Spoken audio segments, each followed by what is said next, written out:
ఆపదామపహర్తారం దాతారం సర్వసంపదాం లోకాభిరామం శ్రీరామం భూయో భూయో నమామ్యహం. జై శ్రీమన్నారాయణ. ప్రియ భగవద్బంధువులారా, మనిషికి ఆనందం పొందడానికి మానసికమైనటువంటి శాంతము కావాలి. అది ఎలా లభిస్తుంది దాన్ని మనకి తెలియచేస్తాడు శ్రీకృష్ణుడు 4వ అధ్యాయంలో 39వ శ్లోకంలో భగవద్గీతలో. మొదట కావలసినది శ్రద్ధ. శ్రద్ధావాన్ లభతే జ్ఞానం తత్పరః సంయతేంద్రియః జ్ఞానం లబ్ధ్వా పరాం శాంతిం అచిరేణాధిగచ్చతి అని చెప్తాడు ఆయన. మొదట శ్రద్ధ కావాలి. శ్రద్ధ కలిగితే లక్ష్యాన్ని చేరగలుగుతాడు. శ్రద్ధ అంటే ఏది తనకి పొందదగినది అని అనుకుంటాడో, ఏది తను చెయ్యాలి అని అనుకుంటాడో దానిని చేసేటంత వరకు కూడా వాడు అవిశ్రాంతమైన కృషిని చేయుట. ఎప్పుడు చేస్తాడు ఇది? ఇప్పుడు బంగారు మెడల్ సంపాదించాలనుకున్నాడు అనుకోండి, ఏదైనా ఒక గేమ్లో, ఒక ఆటలో, లేదా ఒలింపిక్స్లో, అది పొందేటంత వరకు వీడికి మధ్యలో ఎన్ని దెబ్బలు తగిలినా, ఎన్ని కష్టాలు వచ్చినా, ఎన్ని రకాల ఇబ్బందులు ఎదురైనా వెనుతిరగకుండా, విసుగు లేకుండా తన పనిని తాను చేస్తూనే ఉంటాడు, సాధనని చేస్తూనే ఉంటాడు. అలా చేయడం చేతనే వాడికి ఈసారి కాకపోతే మరొకసారి వాడు అనుకున్నటువంటి ఆ బంగారు మెడల్ని ఒలింపిక్స్లో సాధించడం అనేటటువంటిది అవుతుందన్నమాట. లక్ష్యమునందు శుద్ధి, ఇది ప్రధానమైంది. లక్ష్య శుద్ధి అని అంటామన్నమాట. అయితే లక్ష్యశుద్ధి ఒక్కటే చాలదు, దాని యందు వీడికి త్వర కూడా కావాలి. ఇది నేను పొంది తీరాలి వెంటనే అని అనిపించాలి. మన పెద్దజీయర్ స్వామి వారికి రామనామం మీద దేశంలో ప్రజలందరికీ శ్రద్ధ కలిగించాలి అని అనిపించింది. ఎప్పుడు? 1940స్లో 1940స్లో ఎవడో రామాయణాన్ని అవమానించాడు ఎక్కడో దక్షిణ ప్రాంతాల్లో. వాడికి దాని గురించి తెలియలేదు. అది ఏదో ఎక్కడో పురాణం అనుకున్నాడు ఆయన. అది మనిషి కథ అనే విషయం తెలియలేదు. సరే, వాడికి తెలీదు, వాడు దాన్ని అవమానించాడు. కానీ మిగతా జనం అంతా దాన్ని ఎదిరించలేదు, చూస్తూ ఊరుకున్నారు. అంటే వాళ్ళకు కూడా దాని గురించి తెలివి ఏర్పడలేదు అని అర్థం. అంచేత దీన్ని ప్రజల్లో కలిగించాలి. ఎట్లా? ఎక్కడైతే వాడు అవమానిస్తూ తిరిగాడో ఆ ప్రాంతానికి 300 మంది పండితుల్ని మన ప్రాంతాల్లోంచి తీసుకువెళ్ళి అక్కడ ఒక పెద్ద 27 రోజుల కార్యక్రమాన్ని చేస్తూ దానికి ఒక ప్రాయశ్చిత్తం లాంటిది చేశారు. అందరూ సంతోషించారు, అందరూ పాల్గొన్నారు, అందరికీ శ్రద్ధ ఉంది, అందరికీ రుచి ఉంది. కానీ ఇది ఒక్క ప్రాంతంలో ఉంటే చాలదు, దేశమంతా ఏర్పడాలి. దానికోసం ఒక రంగాన్ని సిద్ధం చేసుకోవడానికి కోసం కొంత సమయం తీసుకుని 1960 నుంచి 69 దాకా భారతదేశంలో రాముడి యొక్క పద సంచారం జరిగినదని మనకి చరిత్ర చెప్పే ప్రాంతాలు అంతటా తిరిగి 27 రోజులు ఒక్కొక్క క్రతువు చొప్పున చేసి రామాయణం అంతా పారాయణము హవనం చేస్తూ ఒక్కొక్క స్తూపాన్ని నిర్మించారు. 9 ఏళ్ళు పట్టింది. సాధారణంగా ఏదో కార్యక్రమం ప్రారంభించిన తర్వాత ఒక 5 రోజులు, 10 రోజులు, 15 రోజులు, నెల రోజులు ఉత్సాహం ఉంటుంది. కానీ తర్వాత ఆ ఉత్సాహం నిలబడాలి కదా. క్రమంగా అది నీరు కారిపోవచ్చును, పరిస్థితులు అనుకూలించకపోవచ్చును, ఎన్నో రకాలైన వనరులు సమకూరకపోవచ్చును. కానీ శ్రద్ధ ఒకటి కనుక ఉన్నట్టయితే మిగతావన్నీ వాటంతటవి సమకూరుతాయి. ఇది ఒక తమాషా అన్నమాట. నీకు శ్రద్ధ కనుక ఉన్నట్టయితే ఏవేవి దానికి అవసరమో వాటన్నిటినీ నీకు భగవంతుడు సమకూర్చి పెడతాడు, సమాజం సమకూర్చి పెడుతుంది. మన పెద్దజీయర్ స్వామివారు రామక్రతువులు చేయాలనుకున్నారు. 27 రోజులు ఒక్కొక్క చోట ఒక్కొక్క క్రతువు చేయాలి, అక్కడ ఒక స్తంభం కట్టాలి అంటే ఆ రోజుల్లో దానికి సుమారుగా ఓ 2-3 లక్షల రూపాయలు ఖర్చు అయ్యేదేమో. ఇప్పుడు చాలా కాలం క్రితం కదా. ఒక స్తంభం కట్టాలి అంటే ఓ 18 అడుగులో లేకపోతే ఓ 24 అడుగులో స్తంభం కట్టాలి అని అంటే దానికి ఆ రోజుల్లో 15,000 20,000 అంతో ఖర్చు అవుతూ ఉండేది. మిగతావన్నీ చేయడానికి మిగతా ఖర్చులు ఉంటాయి. వారా సన్యాసి చేతిలో పైసా ఎప్పుడు పెట్టుకునే అలవాటు లేదా? మరి దేశమంతా తిరగాలి, దేశమంతా చెప్పాలి, అందరి చేత రామనామాన్ని రాయించాలి, స్తంభం కట్టి దాంట్లో ఇవి వెయ్యాలి. ఆ స్తంభం కట్టేటప్పుడు ప్రతిటికి మీద రామనామం రాయాలి, దాంతో కట్టాలి. మరి దేశంలో అన్ని ప్రాంతాలు మనకి పరిచితాలా? కాదు, కానీ జరగాలి. సంకల్పం దృఢమైనది, నిష్ఠ నిలకడ కలిగినది, శ్రద్ధ తిరుగులేనిది.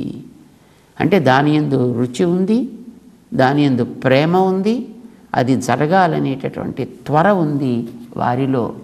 కనుక ఆ ఉద్యమాన్ని ఆరంభం చేసి 1960లో 69వ సంవత్సరం సుమారు 70 దాకా దేశంలో కన్యాకుమారి దగ్గర నుంచి ప్రారంభించి కాశ్మీరం దాకా, అటు ద్వారక నుంచి ప్రారంభించి ఇటు తూర్పు తీరం దాకా అన్ని చోట్ల కూడా రామకృత స్తూపాలని ఏర్పాటు చేశారు. ఈనాటికి అవి ఒక చారిత్రక సాక్ష్యాలుగా నిలబడి ఉన్నాయి. మరి ఏ వనరు లేకుండా ఒక దండము కమండలం పట్టుకున్నటువంటి ఒక కాషాయాంబరధారి శ్రద్ధావాన్ లభతే జ్ఞానం. శ్రద్ధ కనుక కలిగినట్లయితే నీకు కావలసినటువంటివి అన్నీ సమకూరుతాయ్యా. దాంట్లో నీకేమీ సందేహం అవసరం లేదు. రామనామాన్ని ప్రచారం చేయగలిగారు, అది పూర్తయింది. 1000 కుండాలతోటి మరొక యాగం తిరుమలలో పెట్టారు, అది జరిగింది.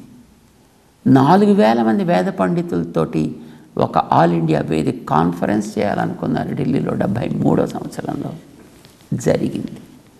వేదాల గొప్పతనం తెలిసింది. ఈ రోజుల్లోలాగా అప్పట్లో వేదాల మీద పెద్ద అందరికీ అంత శ్రద్ధ ఉండేది కాదు.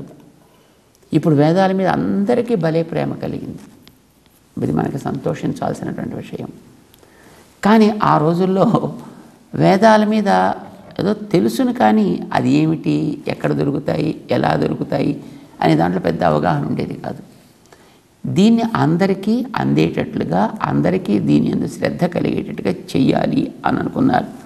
74లో 79వ సంవత్సరం చివరి దాకా, అంటే సుమారుగా ఒక 6 ఏళ్ల పాటు వారు తిరుగుతూ మళ్ళీ దేశమంతటా కూడా స్వాధ్యాయ జ్ఞాన యజ్ఞములనే పేరుతోటి 7 రోజులు ఒక్కొక్క యజ్ఞం, దానికి గుర్తుగా ఒక స్తూపం ఇవి నిర్మించారు.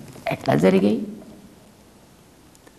ఏ పెట్టుబడి చేతిలో లేనటువంటి ఒక యతి, ఒక సన్యాసి, ఏ సాధనము లేనటువంటి ఒక వ్యక్తి, శ్రద్ధ ఉంది, సంకల్ప శుద్ధి ఉంది కనుక వనరులు వాటంతటవి చేకూరై అహమహమికయా జనాలు వచ్చారు, దాంట్లో చేరారు, ఆ కార్యాన్ని పూర్తి చేశారు. మామూలుగా మనకి ఏదైనా శ్రద్ధ త్వర ఉన్నప్పుడు నాకు అన్నీ తెలుసును, నేను అన్నీ చేసుకోగలను, నాకు అన్నీ వచ్చును అనాలనిపిస్తుందండి. పెద్దలు చూపించినటువంటి మార్గంలో నడవాలి అని అనిపించడం చాలా కష్టం. అంతేకాదు, దాన్ని ఆరంభం చేసిన తర్వాత మధ్యలో మరొకటేదో మనకు కనిపిస్తే దీన్ని వదిలిపెట్టి దాంట్లో పాటు ఇంకొక దాన్ని, ఇలాగా రకరకాల డైవర్షన్స్ వచ్చేటటువంటి అవకాశం ఉంది. అయితే దానివల్ల తాత్కాలికమైనటువంటి ఏదో ఒక కీర్తి రావచ్చు. ఎట్లా చూడండి, వానకి ముందర వచ్చేటటువంటి మెరుపుల వల్ల తాత్కాలికంగా ఆ క్షణికమైనటువంటి ఒక పెద్ద కాంతి వస్తుంది, మరుక్షణంలో అది కాస్త పోతుంది. అది రాకముందు నీకు చీకట్లో ఉన్న ఏవో కొన్ని వస్తువులు కనిపిస్తుంటాయి, కానీ మెరుపు వచ్చి పోయిన తర్వాత అసలు ఏమి కనిపించడం మానేస్తాయి. అట్లాగా మనలో శ్రద్ధ ఉన్నప్పటికీ కూడా దానికి సరి అయినటువంటి మార్గ నిర్దేశం, దాని యందు మనకి ఏకాగ్రత కలిగించేటటువంటి వెనకాతల సహకారం లేనట్టయితే తాత్కాలికమైనటువంటి ఏదో ఒక కార్యం మనం చేస్తాం, దాంట్లో ఏదో ఒకరిని పేరు ప్రతిష్టలు వస్తాయి, అక్కడితో అది పూర్తయిపోతుంది. చిరస్థాయిగా ఉండడం అనేటటువంటిది సాగదు. అది చిరస్థాయిగా ఉండాలంటే దానికి ఏం కావాలి? తత్పరః.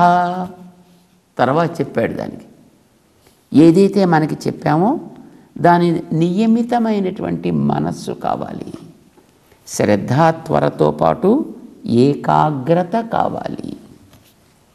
ఇది తప్ప మరొకటి నాకు అవసరం లేదనిపించే ఒక నిశ్చయం కావాలి. తత్పరః అని పేరు పెట్టాడు దానికి. దీనినే నేను పొందాలి, దీని యందే నేను కృషి చేయాలి అనేటటువంటి నిష్ఠ కావాలి, ఏకాగ్రత అంటాం. లంకానగరంలో చాలామందిని రావణాసురుడు చేరపట్టాడు. అక్కడ సుమారుగా 5,000 మంది మొత్తం ప్రపంచంలో అన్ని వైపుల నుంచి పట్టుకొచ్చాడు అక్కడికి. వాళ్ళందరినీ పెట్టాడు అక్కడ. వాళ్ళకి బయటికి వెళ్ళేటటువంటి అవకాశమే లేదు, ఎందుకంటే చుట్టూ 100 యోజనాల సముద్రం.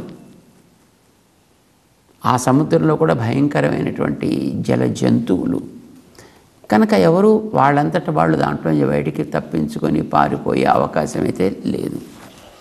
అందుచేత నయాన కొందరు, భయాన కొందరు వాడికి ఏదో రకంగా లొంగిపోయారు.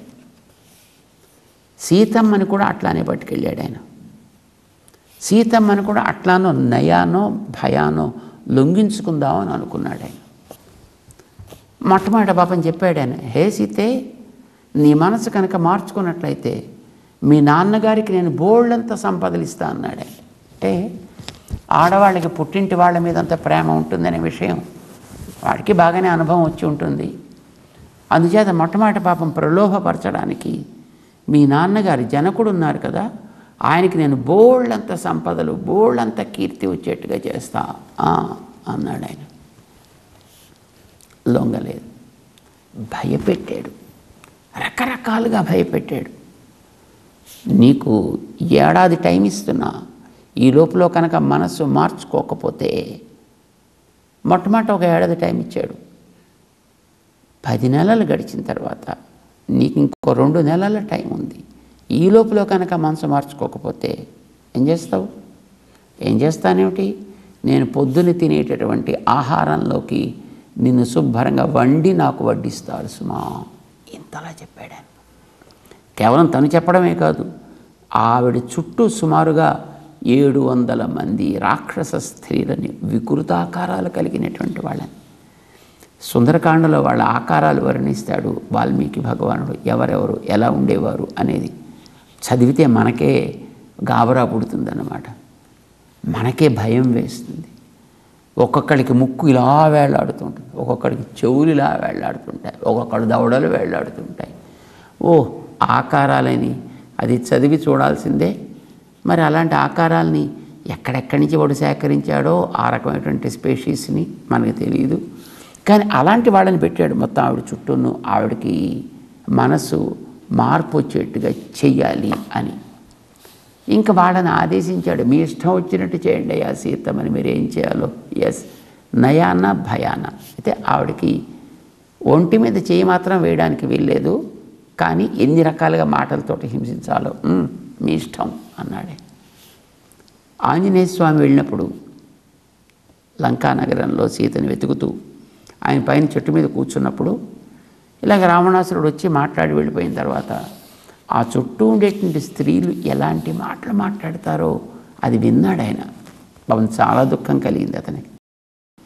వాళ్ళు అన్నారు, ఓయ్ ఈవిడికి ఉండేటువంటి గుండెని నేను పీక్కు తినేస్తాను, అదో మరొకళ్ళు ఇంకొక భాగాన్ని నేను తినేస్తా, ఇంకొక భాగాన్ని నేను తినేస్తా, మరొక భాగాన్ని నేను తినేస్తా, ఇలా చేస్తా అలా చేస్తా, శుభ్రంగా మనం ఇలా చేసేసి మేము పెట్టిన భయం మాటల చేత ఆవిడ తట్టుకోలేక పోయిందా అని చెప్పేద్దాం రావణాసుడితోటి. సరే తీసుకెళ్ళి సముద్రంలో పారేయండి అంటాడు. అంత సీతమ్మతోటి. ఇది విన మరొక ఆవిడ, ఎంతకంటే తెలివైన ఆవిడ ఒక ఆవిడ లేచి, ఇది చాలా దారుణం, ఆ ఒక్క భాగం నువ్వొక్కతివి తింటే ఎలాగో, దాని రుచి మేము కూడా చూడొద్దా అంచేత ఇవన్నీ కరెక్ట్గా నేరుగా అంత స్లైసెస్గా చేద్దాం, పల్చటి స్లైసెస్గా. సో ప్రతి స్లైస్లోని అన్ని భాగాలు ఉండేట్టుగా చేద్దాం. కనుక అప్పుడు అందరికీ చక్కగా అన్ని భాగాలు రుచి చూసే అవకాశం ఏర్పడు. ఇలా మాట్లాడారండి అంతా. మాటలతోటి, వాళ్ళ యొక్క చేష్టలతోటి ఎన్ని రకాలుగా హింసించాలో సీతమ్మని అన్ని రకాలుగా హింసించారు. అక్కడుండే మిగతా 5-6 వేల మంది వాళ్ళంతా వీటికి భయపడిపోయి రావణాసుడికి లొంగిపోయారు. కానీ సీతమ్మకి తత్పరహ, ఆవిడికి తన లోపల ఉండేటటువంటి ఏకాగ్రత ఏమాత్రం చెదరకపోవడం చేత ఆవిడ చెప్తుంది, అహం ఔపయికీ భార్య తస్యైవ వసుధాపతేహే, నేను రాముడికి తప్ప మరొకరికి చెందినదానను కాను. వ్రతస్నాతస్య ధీరస్య విద్యేవ విదితాత్మనః, మంచి చదువున్నవాడికి ఆ చదువు వాడికి సొంతమై ఎట్లా ఉపయోగపడుతుందో అట్లాగా బుద్ధిమంతుడైనటువంటి రామచంద్రుడికి నియమం ప్రకారము విద్య ముగించుకున్నటువంటి ఆ మహనీయుడికి మాత్రమే చెందిన దానను నేను, మీరు ఏమైనా చేసుకోండి, మీరు నన్ను హింసించండి, చిత్రవధలు చేయండి, ప్రాణం తీయండి, ఏం చేసినా నా మనస్సు మార్చుకునే ప్రశ్న లేదు సుమా. తత్పరః, రాముని యందు తనకి శ్రద్ధ ఉంది, రాముని పొందాలనేటటువంటి త్వరాతిశయం అంటే శ్రద్ధ ఉంది. అయితే శ్రద్ధతో పాటు తను చేరాల్సిన లక్ష్యమనందు ఏకాగ్రత, ఇదే నాకు పరమైనది మరొకటి కాదు సుమా, ఈ నిష్ఠ ఉండాలండి. మనకి రామానుజుల వారి చరిత్రలో రామానుజుల వారి సన్నిధిలో కోశాధికారిగా ఆయన ఉండేవాడు. ఆయన పేరు ధనుర్దాసు అని పేరండి. మొదట ఇతను ఒక పెద్ద మల్ల యోధుడు. ఆయనకి పెద్ద దేవుడు దెయ్యం ఇలాంటివి ఏం తెలియవు ఆయనకి. రామానుజుల వారు ఒక రోజున శ్రీరంగంలో ఆలయపు ఉత్సవాలని దర్శనం చేసుకుని బయటకు వస్తున్నారు. ఆలయాల ఉత్సవాలు దర్శనం చేసుకోవడానికని ఓ ఆవిడ వెళుతోంది. ఆవిడకి ఎదుర్కొంటా ఆయన నడుస్తూ గొడుగు పట్టుకొని ఆవిడ మొహాన్నే చూస్తూ ఇలా నడుస్తూ నడుస్తూ నడుస్తూ వెనక్కి వెళుతున్నాడు. మిగతా వాళ్ళంతా దేవుని చూడడానికి వస్తే ఈ పెద్ద మనిషి ఆవిడ్ని చూస్తూ నడుస్తున్నాడు. చుట్టూ చూసేవాళ్ళంతా నవ్వులాటగా ఉంది వాళ్ళకి. వాళ్ళంతా కూడా ఏదో ఆక్షేపించుకుంటున్నారు, కానీ అతనేం పట్టించుకోవట్లేదు వాటిని దేన్ని కూడా. రామానుజుల వారు చూశారు. సరే ఉత్సవం అయిపోయిన తర్వాత అతను మన దగ్గర తీసుకురండి, అతను ఆలయంలో దర్శనం అయిపోయిన తర్వాత అన్నారు. తీసుకొచ్చారు. ఏమయ్య అంతా నిన్ను చూసి నవ్వుతున్నారు కదా, ఏమిటి మరి నువ్వు అట్లా నడుస్తున్నావు అని అడిగారు.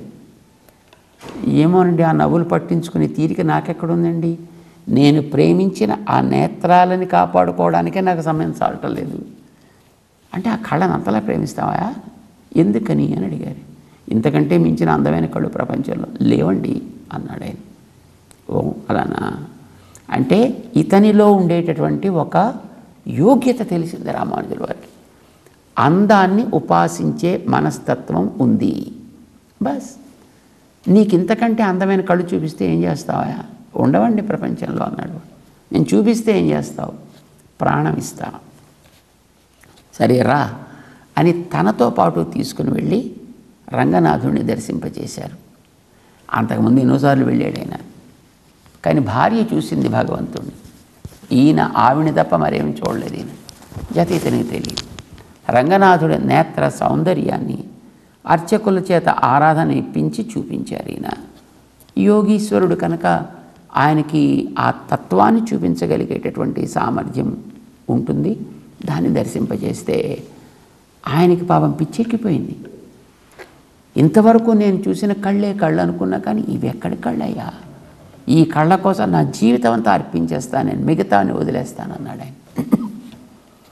రామానుజుల వారు అతనికి నచ్చ చెప్పి, నాయన భగవంతుడి విషయంలో శ్రద్ధ కలిగింది నీ భార్య కనుక ఆవిడతో కలిసి నువ్వు సేవ చేయి భగవంతుడికి అని అతనికి భగవత్ సేవను అర్పిస్తే, ఆ భగవంతుడి కోసం, శ్రీరంగనాథుడి కోసం, ఆయనని కాపాడుకోవడం కోసం, ఆయన సౌందర్య సంరక్షణ కోసం చేతిలో కట్టిపట్టి ఇప్పటికీ కూడా ఆ పరంపర ఆయన ఎక్కడికైనా బయటకు వస్తే ఎవరి దృష్టి తగలడానికి వీలు లేకుండా రక్షించుకోవాలని నడుస్తూ ఉండే స్థితిలో ఆయన ఉంటాడు.